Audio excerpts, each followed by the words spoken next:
In today's fast-paced world, education is evolving, and it is crucial to put the learner at the center of the learning process. These principles are divided into 4 factors. The first thing is the cognitive and metacognitive factors. The second one is the motivational and effective. The third is the developmental and social.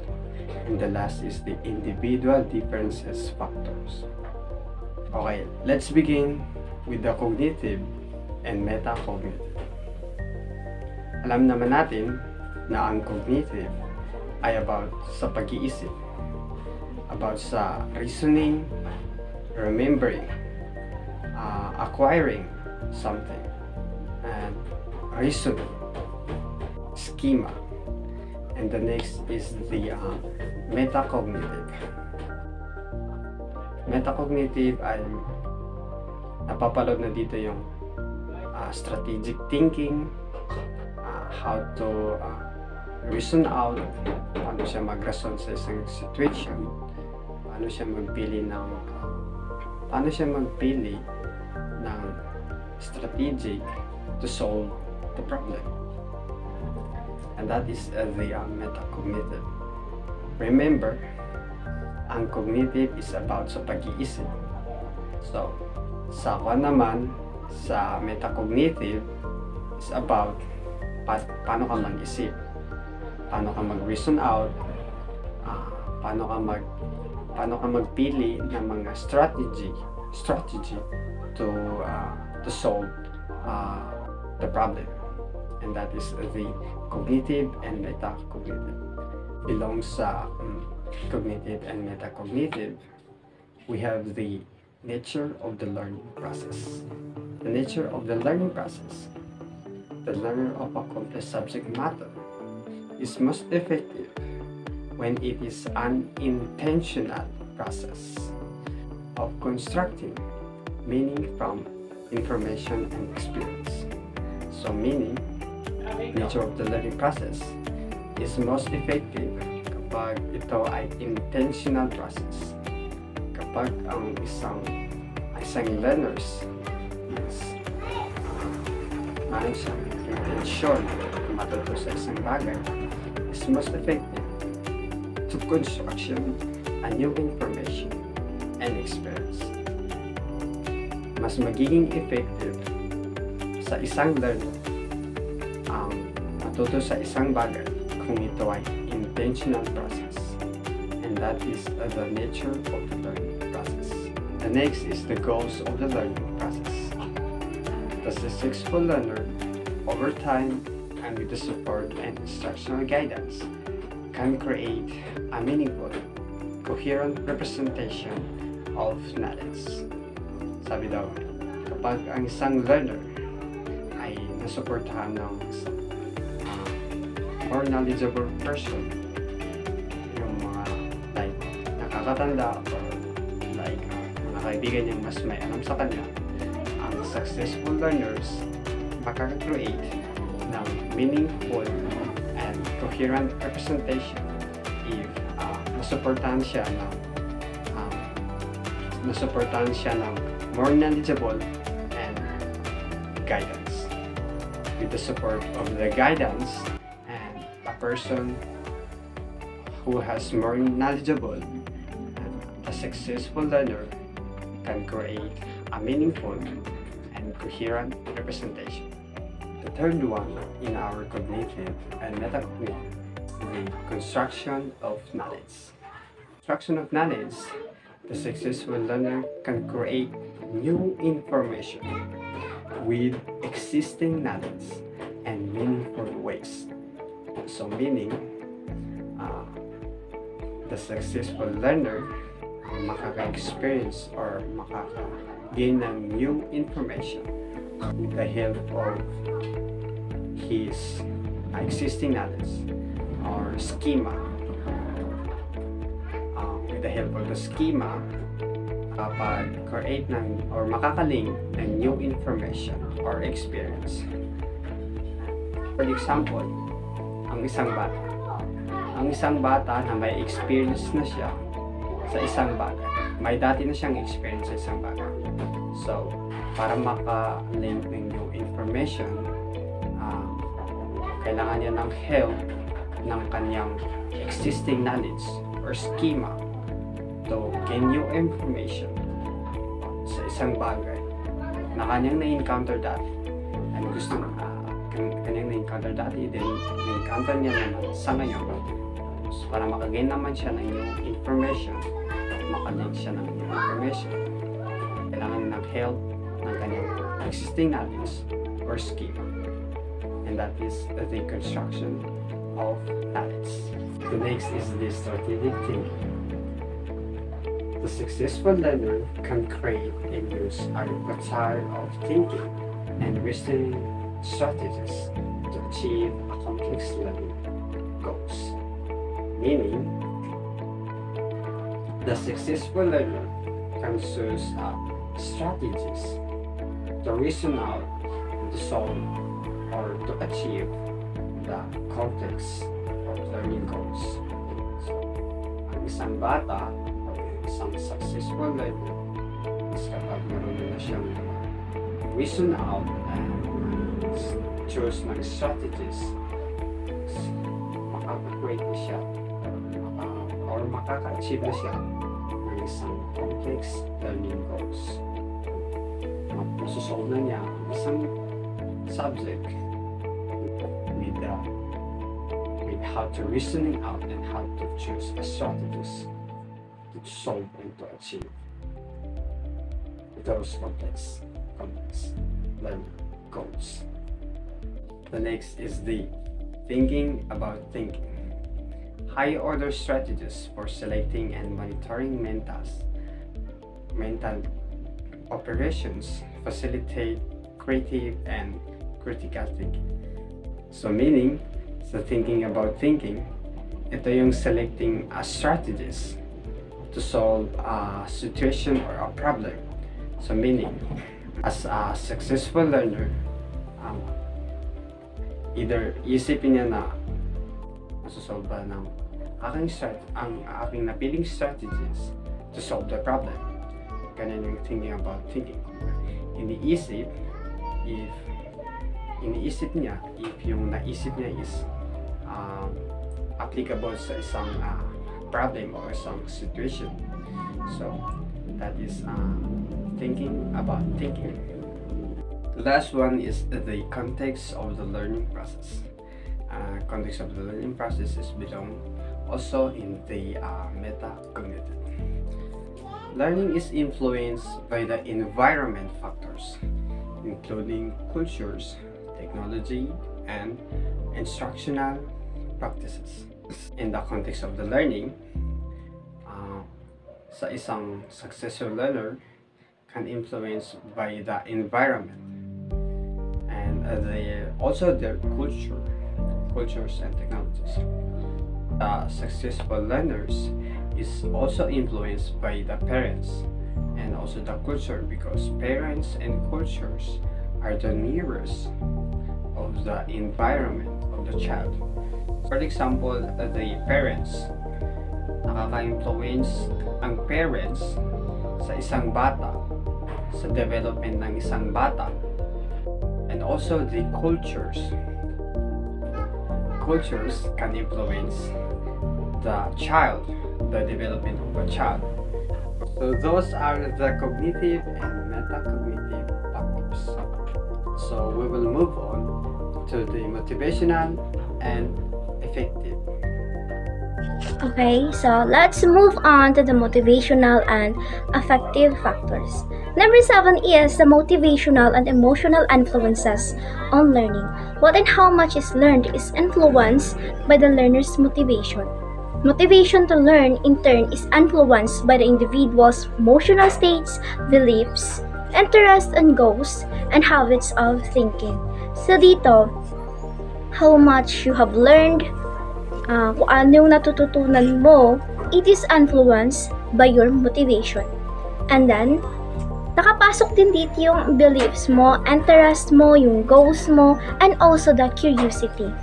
Curiosity can be a positive or a negative emotions that can affect your learning.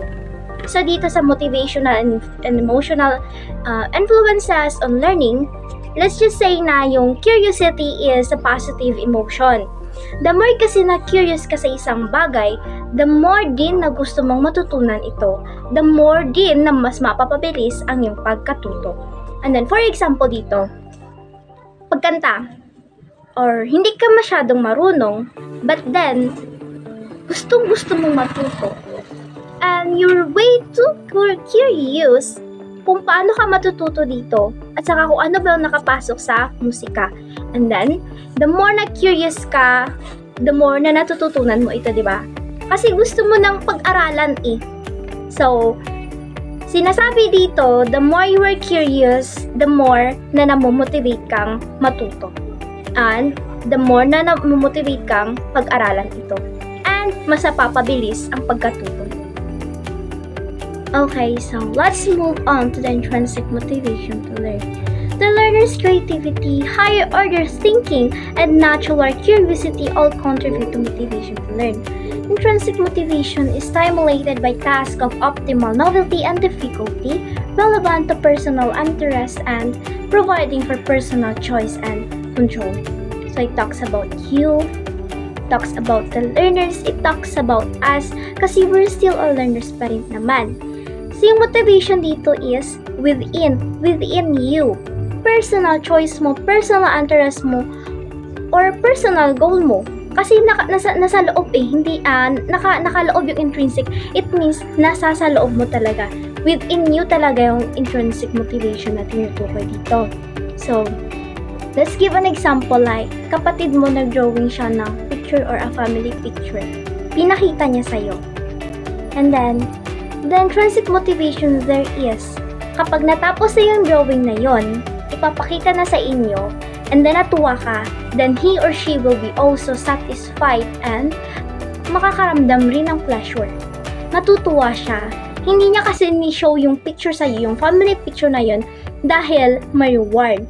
But instead, the intrinsic motivation right there is yung satisfaction, yung motivation nilang matuto, yung motivation nilang maging masaya doon sa ginagawa nila.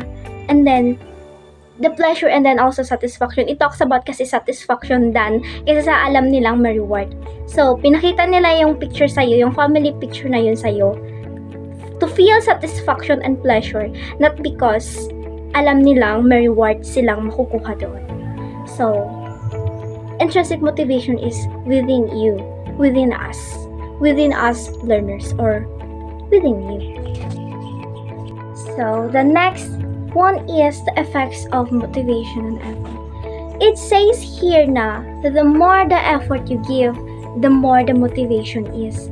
So, the more na nagbibigay ng effort yung isang bata, the more na motivated yan. Makikita kasi yan sa classroom. The more na sobrang effort niyang magbigay ng ganito, ganyan. Like, ang effort talaga niya, it means he or she is motivated. Kasi, it says rin here na, the less effort you give, the less rin na hindi masyadong motivated yung isang bata. So, the effect of effort is, na-influensyahan din yung motivation mong matuto. So, masyado talagang mahalaga yung yung effort sa pagkatuto ng isang bata at sa pagkakamotivate niya. So, tayo, we have to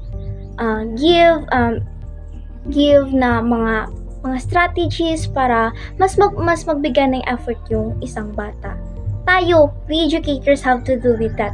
Pero syempre, kailangan mo pa rin namang i-consider yung nararamdaman ng isang bata kung bakit siya ganito, bakit siya ganyan.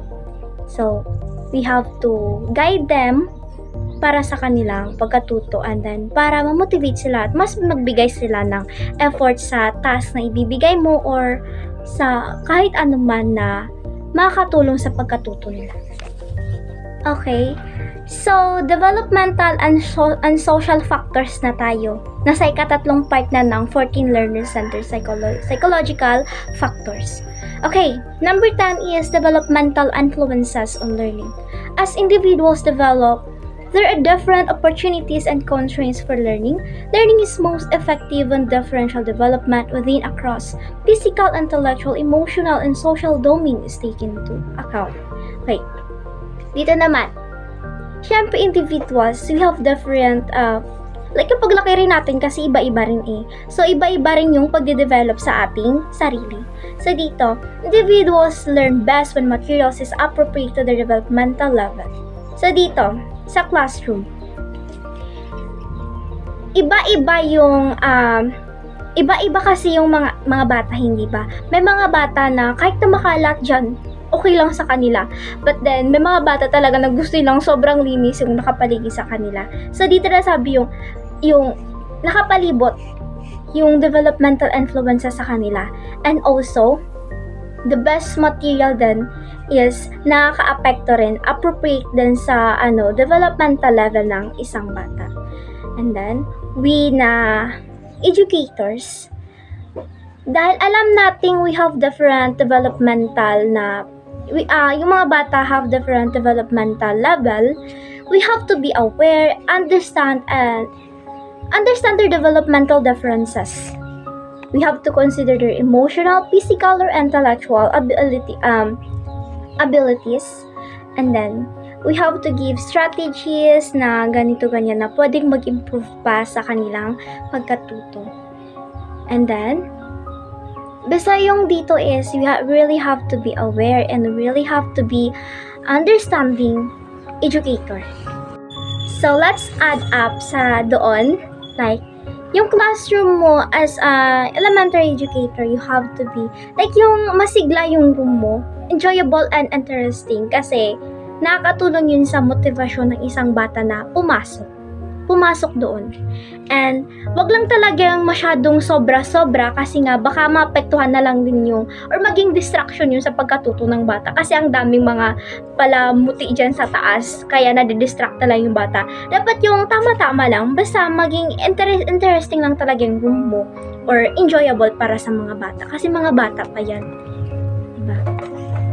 Yan na napapasok yung awareness and understanding sa developmental differences ng mga bata. Okay, so the last one is the social influences on learning sa developmental and social factors. Learning is influenced by social interactions, interpersonal relations, and communication with others. So dito, it tells na the more na nakikipag-interact ka sa iba, the more din na mas marami kang natututunan. Social interaction kasi, you gave and take. Nagbibigay ka ng information, and then kumukuha ka ng information. So sa mga bata, masyadong importante yung social interactions. Kaya, elementary pa lang, marami na rin yung mga group activities. Kasi sa group activities, nagkakaroon ng social interactions. And sa group activities, hindi sa lahat ng bagay nagkakasama-sama yung buong magkakaibigan. So, nakakapaghalubilo sila sa mga iba nilang kaklase. Then, doon nila rin nakikilala kung paano ba mag-isip ito ganyan. Nakakuha rin sila ng information na, ganito pala yon. And also, nakaka-help talaga yun sa pagkakatuto ng isang bata. Kasi nga, new people, and then, yun na naman na learnings yun. And then, nakaka-help din na mas maging better yung communication skills nila. Hindi pa dyan sa social interaction. So, it is really important for us na i-apply yung mga group activities sa school. And also, like, raising their hands. You let your student raise their hands sa classroom to ask questions or magbigay ng mga information para sa kanila. And also, you let them be open to you. Kasi ikaw, you have to be a listener. You really have to listen kasi yung mga bata, masyado pa yung maraming curiosidad. And then, yung social interaction na nangyari talaga. And also, nakadepende rin sa pamilyang kinalakihan nila. Yung may mga bata kasing mahiyain, meron ding hindi. Merong mga batang sobrang open. So, ikaw, as a educator, kailangan mo talagang maging open sa mga bata and kailangan mo talaga silang pakinggan. Kasi, minsan nga, yung mga tahimik pa, sila pa yung mas matalino talaga kaysa sa yung mga sobrang active. Nahihiya lang talaga sila. Kaya kailangan nating i-boost yung confidence nila. And really have to make them na makipag-interact. sa ibang mga tao or sa kanilang mga klase. We are down now to our last category under the 14 learner-centered psychological principle, which is individual differences factor. So when we say individual differences factors, of course, ito yung pagkakaiba ng bawat isa or bawat tao. May mga bagay na makikita tayo sa isang tao na hindi mo makita sa isa pang tao. So we all know that learners come from diverse backgrounds, culturally, emotionally, and biologically. So we need to take into account this principle, which is individual differences in learning. So learners have different strategies, approaches, and capabilities for learning that are a function of prior experience and heredity. So it is crucial to recognize that we, our learners, are not a homogeneous group. Hindi tayo magkakapareho because we are individual with our unique characteristics, abilities, and capabilities for learning when it comes to learning. So there are students who are below average, there are also students who are average, and there are also students who are above average. So we need to consider that we will becoming teachers na hindi same ang abilities and capabilities ng ating mga estudyante. Because ang iba is heredity. Pwede nilang mamana sa kanilang mga parents and pwede rin nilang ma-develop through experience.